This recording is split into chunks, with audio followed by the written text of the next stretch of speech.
This is how you're going to save the day. This is what you're going to build. This is how you're going to do it. And you thought, yeah, that's never going to work.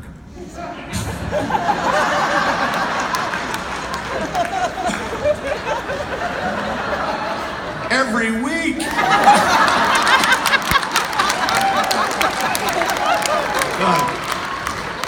My favorite example of the credibility factor was MacGyver's, some bad guy locks MacGyver into a jail cell out in the desert by an airport.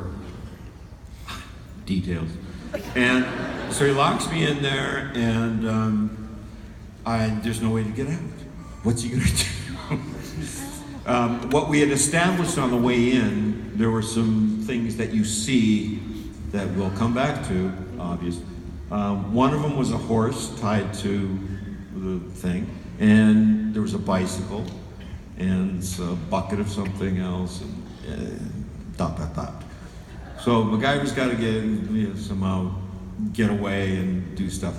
So what he does, I'll fast forward, takes his belt and probably something else, item of clothing, makes a rope, throws it and somehow miraculously loops. See what I mean? Yeah. Gets the bicycle and drags it close to him, and he starts breaking it down, breaking it apart. And there was a time when I had to do all these voiceovers to explain everything. It was just so insulting, I thought, to the audience, because you can see what I'm doing, but there were some elements in retrospect that did need to be explained. This one, I swear to God, kept me laughing so long. I get the bicycle in and break it down, and the voiceover basically instructs the audience that if the bicycle's made of magnesium,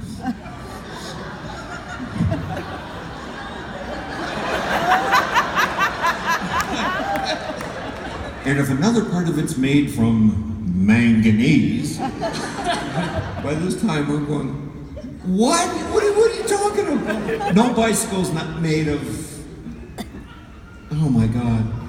Did anybody see that? Because I was dying. And I had to voice it over with a straight face.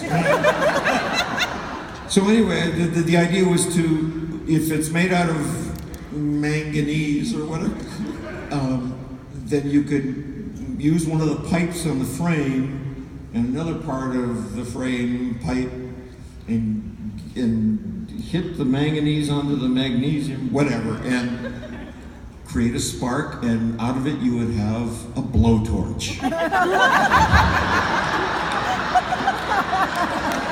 So I could cut through the bars in the jail.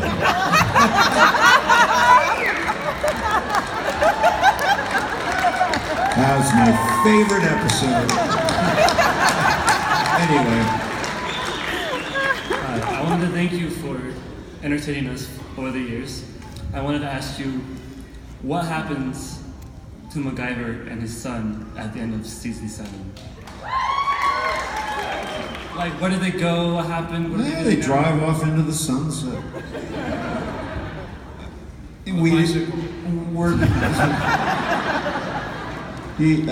On our motorcycles, we drove off somewhere, and we disappeared for about 35 years, and then apparently came back with a new series on CBS.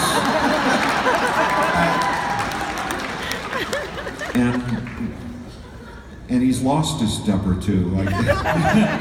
Now, we didn't answer that, and I haven't really given it much thought. You can fantasize whatever you want. That's part of the joy of an imagination. Thank you. Thanks. I wanted to ask, was the mullet your idea?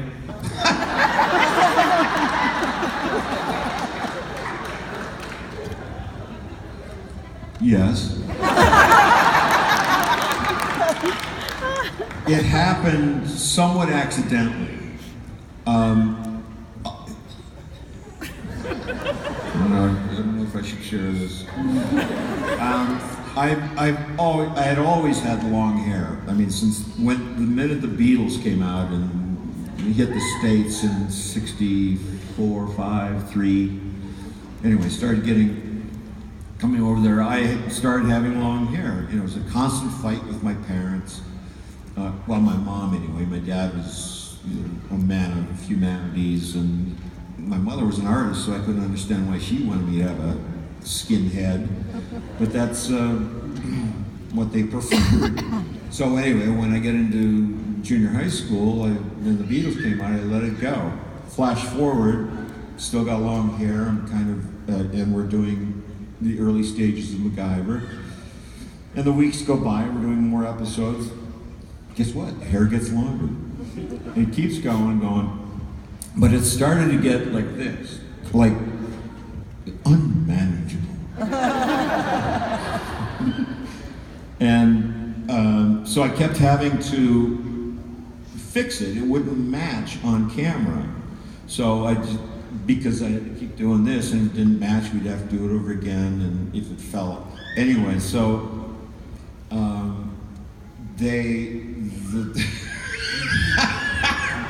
the hairdresser cut the sides off so it wouldn't, I wouldn't have to do that. But the back kept growing, and they didn't see fit to trim it up. Now you go so far with that, it becomes impossible to suddenly chop it off, because things have to match, and there's a